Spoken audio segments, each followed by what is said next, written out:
জমি নিয়ে বিবাদে ধানে বিষ। চন্দ্রকোনার রাধাবল্লভপুর গ্রামের ঘটনা। 90 শতক জমি নিয়ে বিবাদ দুই প্রতিবেশী। ধান জমিতে বিষ দেওয়ার অভিযোগ উঠছে এক পক্ষের। জমি দখলমুক্ত করতে পদক্ষেপ, দাবি অন্য পক্ষের। জমি নিয়ে বিবাদে ধানে বিষ। চন্দ্রকোনার রাধাবল্লভপুর গ্রামের ঘটনা। 90 শতক জমি নিয়ে বিবাদ দুই প্রতিবেশীর। ধান জমিতে বিষ দেওয়ার অভিযোগ এক পক্ষের।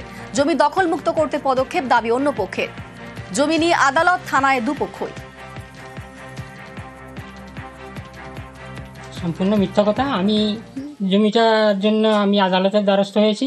আদালতে যা মীমাংসা হবে, যেভাবে আদালত রায় দিবে সেই রায়ই আমরা মেনে নেব। ওষুধ আমার জমি আমি ওষুধ দিয়েছি, চাষ ওরা কখনোই করেনি। ওরা একটা মিথ্যা প্ররোচনা দিয়ে সব করছে। 4-5 বছর ধরে ওকে জমির দলিল করে দেওয়ার জন্য বলি, ও ঘুরে আমাদেরকে দেখায়, মেজাজ দেখায় যে আমাদের বর্তমান মূল্যে জমির দাম দিলে তবেই আমরা রেজিস্ট্রি করে দেবো, নচেত নয়। এইখানে আমাদের জমিতে কিভাবে জঙ্গল সাপ দিয়ে আমাদের ধানগুলো মেরে দিয়েছে, যে এর সঠিক বিচার যেমন আমরা পাই। মানে জমিটা না দিবার ধান্দাই রয়েছে। আবহাওয়া ফসলকে মেরে দিলে। টপ নিউজ আর টেনে এবার একটু আবহাওয়ার খবরের দিকে নজর রাখবো। দক্ষিণবঙ্গে ভারী বৃষ্টির সতর্কতা। আগামী কাল পর্যন্ত ভারী বৃষ্টি দক্ষিণবঙ্গে। বৃষ্টি হলেও থাকবে অস্বস্তি। আজ ভারী বৃষ্টি উপকূল পশ্চিমের জেলায়। শুক্রবার থেকে দক্ষিণবঙ্গে কমবে বৃষ্টি। অপরদিকে উত্তরবঙ্গে অতি ভারী বৃষ্টির সতর্কতা। বৃষ্টি বেশি হবে জলপাইগুড়ি, আলিপুরদুয়ারে। বিক্ষিপ্ত ভারী বৃষ্টি উপরের 5 জেলায়। বৃহস্পতিবার পর্যন্ত ভারী বৃষ্টির সতর্কতা।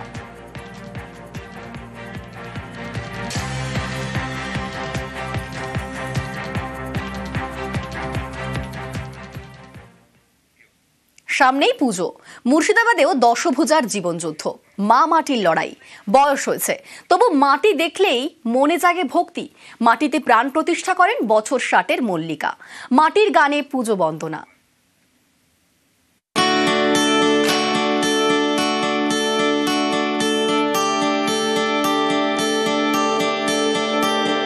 বয়স তো ক্যালেন্ডারের পাতায়।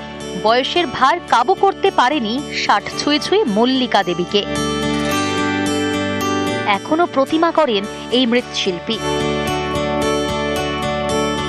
পুজোর অনেক আগে থেকেই কাজ শুরু। মাটির তাল থেকে তিলোত্তমা। এখন জোর ব্যস্ততা, রোজ পুজো। মৃন্ময়ীকে চিন্ময়ী করে তোলার আরাধনা। 24 বছর বয়স থেকে আমি ঠাকুর করছি। স্বামীর সঙ্গে শিখেছিলাম কিছুটা, শ্বশুরমশাইয়ের সঙ্গে, শাশুড়ি মা করতো, ওদের সঙ্গে শিখেছি। আমার একটা কাজের নেশা, এখনো নেশা আছে। আমার কাজ করতে ভালো লাগে। এবছর কতগুলো দুর্গা ঠাকুর অর্ডার পেয়েছেন? এবছর 30টা। শ্বশুরের হাত ধরেই প্রতিমা গড়ায় হাতে খড়ি মল্লিকা পালের। স্বামীর মৃত্যুর পর সংসারের হাত ধরতে মায়ের পায়ে সমর্পণ।